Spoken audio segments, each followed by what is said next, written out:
in the next 15 minutes than I've ever known. So please welcome Tanya Gazdik. Hi, everybody. So Rivian is a new brand, and that doesn't happen very often in the auto industry. And I actually met Larry a couple months ago, earlier this year, over at their new facility in Plymouth, which is, interestingly enough, where my parents first met when they were dating, when it was Burroughs Corporation. So I have a little bit of a draw to that building to start with. But it's a really cool building. They've turned it into a really cool space and very creative and the perfect environment for what they're doing. And Larry's going to tell us more about it. So first, can you tell us a little bit about yourself and how you ended up at Rivian, and then also a little bit about Rivian? Yeah. Hi, everyone. I'm Larry. I got some slides I prepared for you guys. But really, I'm actually a designer by trade, and my career started in aerospace engineering. I'm currently the creative director for Rivian. And when I joined Rivian, it wasn't in a great building that Tanya saw. It was actually in a space that looked like something like you'd buy carpet out of, like a warehouse, a little 5,000 square foot warehouse with a couple offices. And, I came there as a designer, as an industrial designer focusing on design research. And when I initially came out to that space, it was just a couple guys, 15 people, and a vehicle sitting on top of a lift. So it was a very different time in the world of Rivian. As you guys may have known, or already know, is that Rivian's an EV-focused company building adventure-based products. The company was started by RJ about 9 years ago, but in somewhat of a different fashion. And about 4.5 years ago when I joined, we really started to focus on the program that we're doing right now. So building an automotive brand from the ground up is not something most automakers get the chance to do. How have you been learning about prospective customers, and how has that informed the brand? Well, like I said, I came from the world of industrial design and design research. Sorry, I don't use mics too often. So that process of design research really started with a tremendous amount of in-field work. So when I joined Rivian, it was actually really exciting because I saw this opportunity to bring design and innovation work right to the table with RJ and become a core part of the organization and help shift what we do and shape what we do. So in true consultancy-like fashion, we went and did a long research project. And when I say long, I mean 2 years. So we spent time interviewing surfers in Southern California, mountain bikers in the Pacific Northwest. We spent time learning new mobility models in San Francisco, and a lot of guerrilla-type research, like leaving survey cards and zip cars and Car2Go and things like that, just to kind of interact with a lot of different people. And along that way, we learned a tremendous amount about these extreme use cases. We weren't focused on asking questions. We were focused on learning, watching people. And that research not only informed the product, why the side bin's a seat, why we focus on gear security, why the interior is cleanable, all those things. But it also helped us to realize along the way that this brand was a reflection of these consumers' lives, and it wasn't about telling some story. It was about just showcasing the lives of the people that we met. So that has really informed a lot of it, and it's also remained really core to what we do. So when we have new people start on our teams, we take them on research trips, and this is still really, really core. The ethno is still really core to what we do. So Research trips is part of your new job. Like, where do you go on the research trips? I go surfing always. Yeah. So no, it's true. Like, I just got back from Costa Rica, so like Friday night.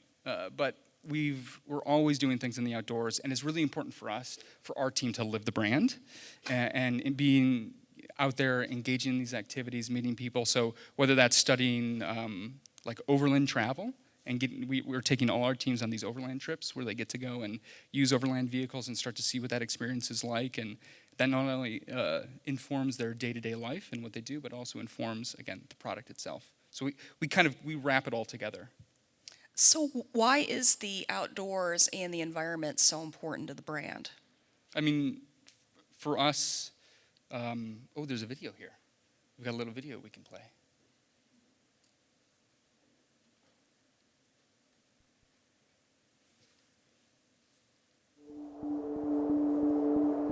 when I first started the company, it was just myself and a few other people. We actually plastered on the wall a statement that said, "We're building this car because it does not exist." The challenge and the beauty of a clean sheet is you can do things the right way without worrying about the legacy of the past, but still leverage and learn from what's been done before.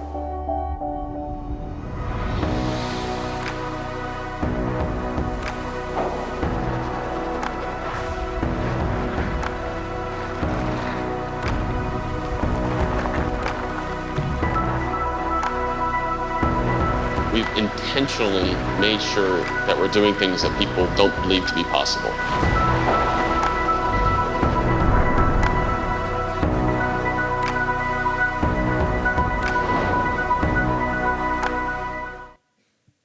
So that's a little clip from to talk about some of the larger vision of the organization. So if you look back to why RJ started the company, it had a lot to do with the environment first and foremost. He wanted to do something good for the world.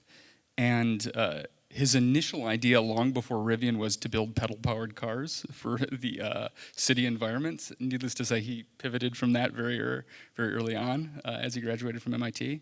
But you know, not only do we feel like a responsibility as an organization to the environment and to the things we're doing, but there's a really strong connection between the outdoor world and people's passion for it and protecting where they like to play. And you look at organizations like Protect Our Winters or Surfrider Foundation. So there's a lot of exciting things happening in that space, and that's important to us.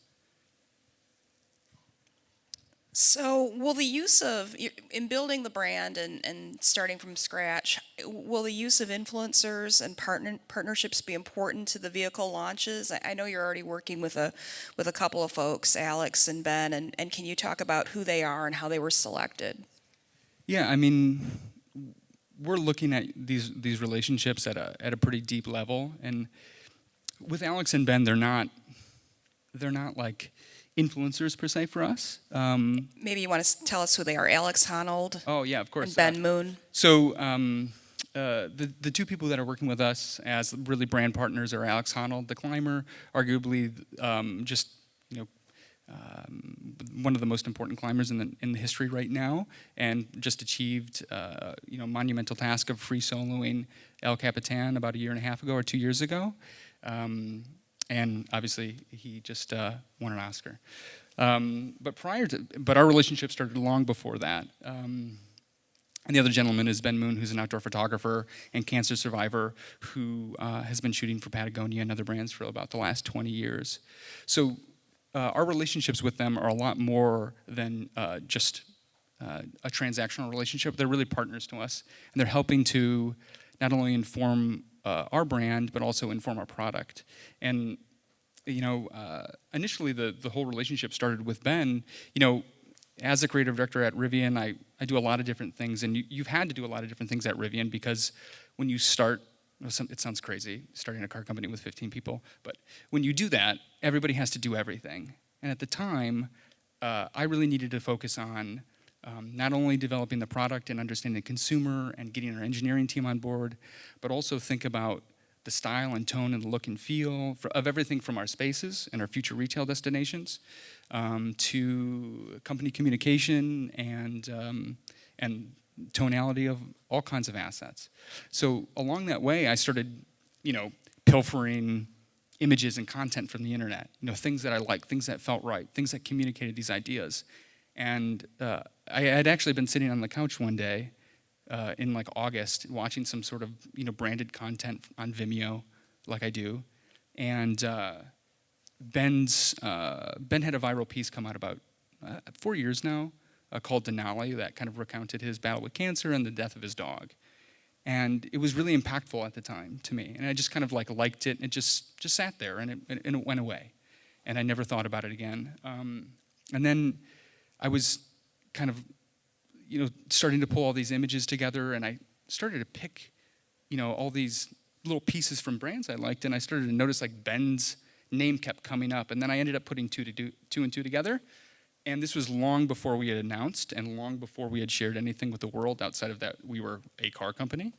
And I DM'd direct messaged Ben on Instagram and said, hey, I work for this new car company. I can't tell you anything or show you anything, but I'd like to work together. And it just turned into like a pretty interesting relationship. And it turns out that when he was 9, he had like a poster of the clay modeling studio at Ford on his wall.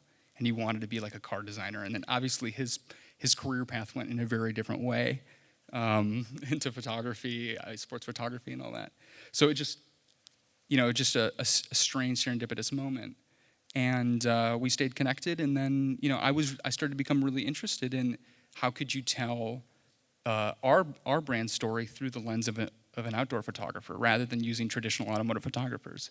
So for me, coming from outside the automotive world, even though I'm a fan of the car world certainly, I was going to take a different perspective on it. So that made that initial intro, and then with Alex, interestingly enough, they ended up being repped by the same agent. And I went to meet the agents to talk about Ben, and I met Alex. And I learned a lot about Alex's foundation, which is really interesting to me. And that ultimately turned into another relationship that is growing and growing. And actually, I'll be in Puerto Rico with the both of them tomorrow. So we're heading down there for a project that we're doing outside of the automotive industry. So it's kind of interesting. Where was this picture taken? Can you tell us a little bit about this That was in Nevada. That is obviously RJ, myself, and Ben and Alex, just outside of Alex's home. Alex lives in Nevada. It's apparently one of the best climbing destinations in the United States for year-round climbing. So on the way to the New York Auto Show, in true Rivian fashion, RJ demanded we divert the car and go to Alex's house. So we did that. And I guess it's kind of one of the perks that you can have in being in such a small company. So you mentioned Puerto Rico. I know you've been doing outreach at different events to build the brand. What are you going to be doing in Puerto Rico? Well, I can't talk too much about it right now, but it's a project with the Honnold Foundation. So initially, before we started to do any partnership with Alex, I wanted to do a project with the Honnold Foundation. There's a lot of opportunity for energy projects, and that's what Alex's foundation supports. So we were interested in looking how Rivian can do some other things. So we're currently investigating that right now. So the car is coming in 2020, next year, and you're in the pre-order stage right now. How are you connecting with those customers who have pre-ordered? I hear you guys have a really fun kit that you're sending out to people who pre-order. Well, I mean, we're connecting with the pre-order customers or community in a lot of ways. They're really important to us. Obviously, it's a growing community. The response from the launch at the LA Auto Show was more than anybody could have expected. I mean, honestly, Rihanna. Yeah, Rihanna. Rihanna was at their party at the auto show, so that kind of created a little buzz, just a little. Yeah, it's wild. It was like talking to a queen. But it's like it's just so amazing because we've had our heads down for so long and working. We've been very quiet intentionally. Core principle of the organization was to under-promise and over-deliver. That was a core principle for us. So we've just been so quiet for so long that we didn't know what the reception would be. We knew we were creating something great. We were all excited. Everyone's so passionate, working so hard. But until we got to share it with the world, it was hard to imagine what was going to happen. So it's been wild and amazing and super humbling to see the response. So that pre-order community is super important to us. So not only we're doing these auto events like this, like we're here obviously today and this week, but we're also doing a number of more lifestyle focused events. So the next event we're heading to the Overland Expo, but giving back to that pre-order community is really important, and we're working with some brands, obviously, that we really enjoy, that kind of share brand alignment with us, to get some specialized gifts for that community. So a couple things have went out, and a couple more things are on the way. Interesting, very cool. So this is, can you tell us what this is, this picture? Yeah, so this was just Friday night at the Manhattan Car Club. So this was a Rivian pre-order event. So as we mentioned before, we're doing a lot of these kind of more specialized events that allow the pre-order community to come and see the vehicles, interact with the teams. And it looks like you had a pretty good turnout. Yeah, actually, we had to double the capacity. So we ended up doing 2 events. Like, I want to say it sold out in an hour or something like that. Like the reservation sold out in an hour. Not sold out, but it was filled up really, really quickly. And people flew from all over. Unfortunately, I was surfing in Costa Rica. I just got in Saturday night. But I hear it was good. And everyone said everyone was super stoked. And people flew from Puerto Rico. People flew from across the country just to come and see the vehicle. So like, the pre-order community is really, really excited. I think a lot of people are looking for something new, and also for just to be involved at a different level with an organization. All of our engineers are here. If you guys go upstairs and go to our booth, it's staffed with engineers. It's staffed with our staff.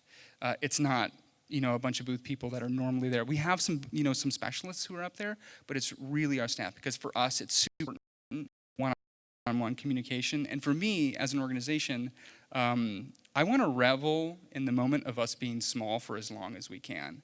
I mean, we haven't done anything, like we're not there yet. We got a long way to go. But right now we can have a really great one-on-one conversation with people that sometimes you just don't have that opportunity to do. And I really want to kind of soak in that for as long as possible. So if you had to describe Rivian in one word, how would you, or what word would it be? I know it sounds trite, but... It's adventurous, I'd say. And that's because at an engineering level, at our ultimate objectives level, it's all really important. Everybody who joins the organization is really given the opportunity to try new things and do things that don't currently, or might not exist as often in the automotive space, whether that's, an industrial designer designing our facilities and defining the customer, and then ultimately all of the content that we produce and our brand objectives. Whether it's an engineer, again, who is, in this case, James here, who's developing, doing all the aerodynamics in the vehicle and doing things that aren't currently done in the truck space. So everybody is really given the opportunity to stretch their personal boundaries, their professional life, all these things. It's just keep pushing and doing more. I know we've got one more video. Can you set it up for us? Yeah, so this is, again, this is James here. It's a little piece about wind tunnel testing.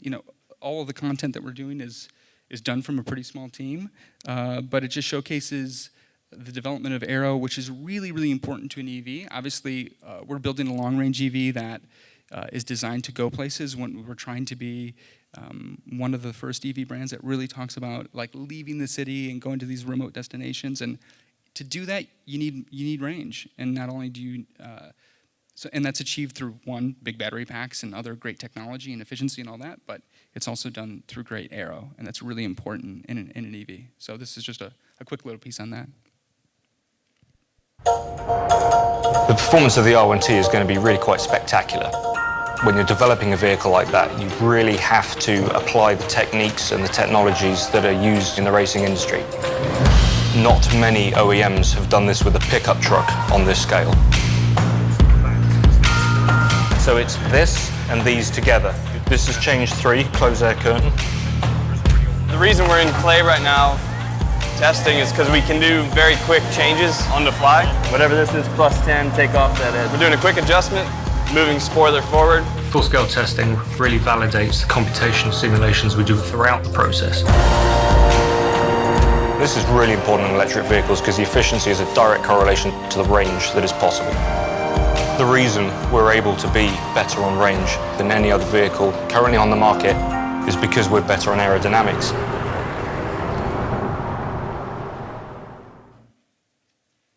Well, I hope they make everybody want to go upstairs and check out the you've ever seen before in the automotive industry. So I want to thank you for being here today. For a couple of questions. We do. Any questions for Larry? Yep, over here. Strategy-wise, like GM, yes or no? Oh, you're talking about rumblings in the news. No comment. Over here. Hey, thanks so much. Dave Kubik with National Cinemedia. What's the price point and how are you building awareness? Right now, the vehicles start right around $69,000. There's a slight difference between the SUV and the truck, the R1T. We're building awareness in a couple different ways. One, again, through these events that we're doing, industry show, Overland Expo. Most of our content is being developed for social, and we've been kind of low key with that, but it's building over the next few months as we grow our team. You know, when we launched, it was really quite small, our brand and marketing team, and that's growing right rapidly right now. So that how we distribute that will grow in the near future as well. Since you're using a marketing strategy that's closer to a superhero movie than to a car, typically, how are you managing expectations? How are you making sure that the expectations don't overstep the product? I mean, are you monitoring the feedback? Are you having a sense of what hype is sort of getting out there in advance of this? Yeah, I mean, right now, it's quite interesting because the vast majority of pre-orders, I'd say, would be coming from people who are current EV owners, or at least are ready to make EV adoption a thing. So they're very, very knowledgeable. They know charging infrastructure. They know real-world statistics about vehicles. So we've been very cautious in not promising too much, and that we've validated everything we've said so far. And for the things that we're not ready to talk about, we're not yet. So there's a lot of questions about new areas of the next stages of the development process, and everything from leasing and financing and things like that. A tremendous amount of work happening in all these areas, and we'll announce when we're ready. So sticking to this kind of under-promising, over-delivering mantra is how we're mitigating that and managing it. But also, we're listening to that pre-order community by allowing these one-on-one kind of FaceTime with all these individuals. It really allows us to extrapolate any kind of concerns they have. And then act upon that. Right now, we're actually focusing on making a lot more technical content because there's a lot of tech questions. So we're trying to make sure we can satisfy the demands to see the cars do all these crazy things while still maintaining an adventure-focused brand story. So it's not just about 0 to 60 times. It's about lifestyle-focused content as well. Is there an example of a place where customer feedback or advanced customer feedback has led to a substantial change in either the marketing plan or the design itself? Well, there's been very little changes to the vehicle, and from now and through production, there's probably some tweaks and things like that, and there may be some innovation on the service side that comes out of that, but that consumer-focused in-field research process is really what drove all those things. So we were learning the entire time. So when we watched people, I can't tell you how many times I sat in parking lot with a camera, taking pictures of people. I mean, I look like a creep. Everybody would say that my job was amazing. I'll call the cops on you after a while. Everyone said my job was amazing because I got to go on these trips, and I was like, if you want to stand around in a parking lot with a camera and bug people, be my guest. But that process of learning and watching helped to inform everything along the way. So we think we've made a lot of great decisions. I'm sure they're not all great, but we think we've made a lot of great decisions that are truly informed by customer insight and not just some data-driven thing. Larry Parker, Tanya, thank you very much. There's one more. Oh, there is. I'm sorry. So you mentioned, thank you. Yep. Carolyn Shadow with TransPerfect. So I'm just curious, you said most of the orders that are coming through, are those just in the US or foreign markets as well? How are you guys scaling as of now? They're just in the U.S. And North America right now, but that's about to scale really, really rapidly. There's tremendous amounts of interest from all over the world. Australia, the Scandinavian countries, of course Canada, Mexico, everywhere else. There's a lot of excitement, and every day, every time we show a picture, if you look at the comment sections, when can we order here? Is the car coming to South Africa? Is it going here? So we've got big global plans, which we're excited to announce soon. So I think there's one more question over there. Did you have your hand up? No? You good? Okay. Well, I have one more question, actually. I know you get this a lot, and I'm surprised nobody asked it. How does Tesla, how do you guys view Tesla? You don't really consider them to be a competitor, do you? No, not at all. I mean, Tesla made EVs cool. Like, there was a time when people didn't think they were interesting, and they were for a specific segment, and they changed that. And if you look at the percentage of EVs in the overall automotive world, it's a fraction. There's a lot of room for new car companies to focus on other things and not have to step on anybody else's toes right now. We've got a lot of space, and it's going that way. So we're excited about Tesla, and Tesla fans are they seemingly are very excited about Rivian too, and I think that's a good thing. The more the merrier. We're here to bring more EVs to the world. That's an important goal of ours overall, and yeah, bring it on. So. And your founder isn't lighting up doobies on podcasts, so that's probably an ad for No, him, you know. not right now. I like to refer to RJ as the sane Elon Sometimes Musk. it's good not to be Elon Musk. Yeah. Tanya, Larry, thank you very much. Thank you. I think one of the